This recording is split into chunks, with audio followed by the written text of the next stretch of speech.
For over a decade, we've been telling people the same thing. If you want a truly ergonomic keyboard, it has to be split. Then we made this, the Dygma Sonsei, an ergonomic keyboard that isn't fully split. Are we crazy? Were we wrong all this time? Why did we make a keyboard that breaks the golden rule of ergonomics?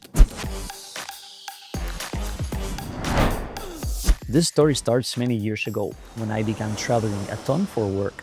Suddenly, I went from always working at home or an office to working everywhere. Hotels, co-working spaces, coffee shops, trains, airports, you name it. None of those places were designed as workspaces. At my desk, I had control over the chair, the screen, the mouse, and the keyboard. But now I was stuck with my laptop. And honestly, I was constantly frustrated. And although I was far less comfortable, I had to get the work done. And that's not all. Every time I moved, my body and brain had to adapt to a different chair, screen, keyboard, and working position.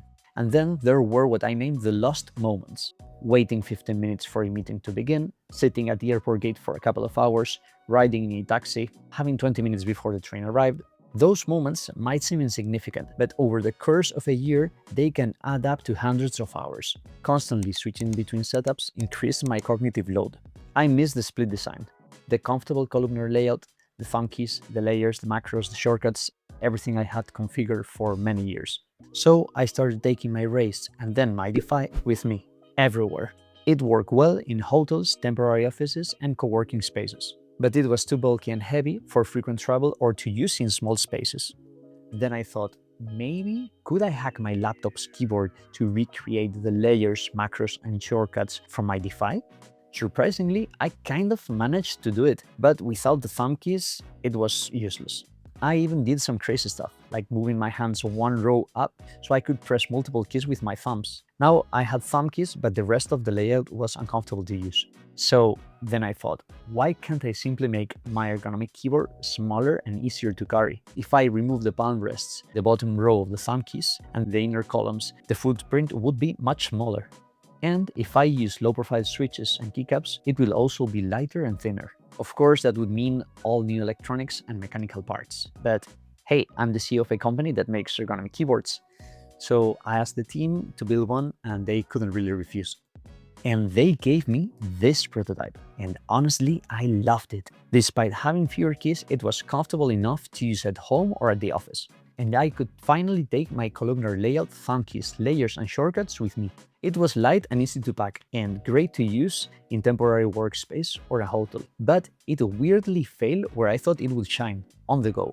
It was still awkward in tight spaces, such as on a train or at a small cafe table. The two halves didn't fit properly on the top of my laptop, and I couldn't balance them on my lap.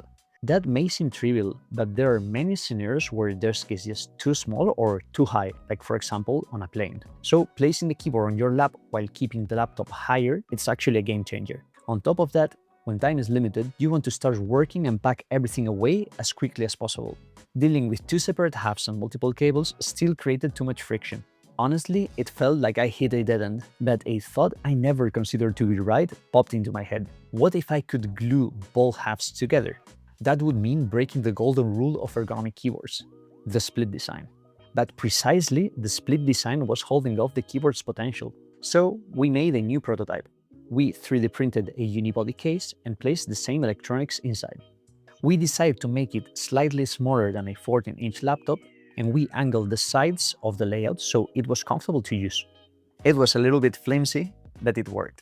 And the unibody made the keyboard shine on a plane, on a train, in every situation where the split was actually a negative thing. And very unexpectedly, it was also comfortable to use at home or at the office. Even though it was not fully split, the layout was separated and angled enough to be very comfortable to use. I could work for days without missing my Defy. It kept all the core features and now I could use them anywhere. My thumb keys, my customized layers, and the split columnar layout. I loved it so much that I used it for months until it literally started falling apart. That's when I knew we had something special. Now we only had to turn this little Frankenstein into a real product. And here is the final version.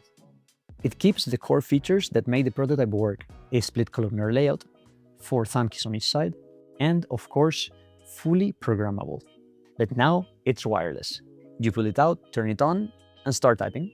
The Sonsei has a replaceable 2000 mAh battery. With the LEDs off, it lasts more than 40 days, and even at full brightness, you still get more than 8 hours of continuous typing.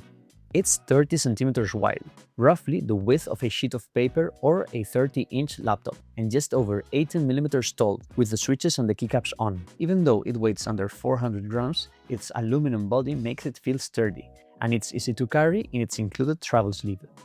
The black body and PBT double-shot keycaps give it a clean, understated look, and thanks to its multiple sound-absorbing layers, it stays quiet in offices, meetings, and shared spaces.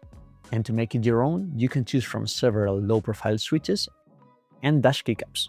So that's right, we broke the golden rule of ergonomic keyboards. When you have enough space and control over your setup, a fully split keyboard is still more comfortable. But in every other scenario, the Sonsei is the perfect keyboard. What do you think? Was the trade-off worth it? Or would you still use a fully split keyboard on the go? Let us know in the comments. Bye!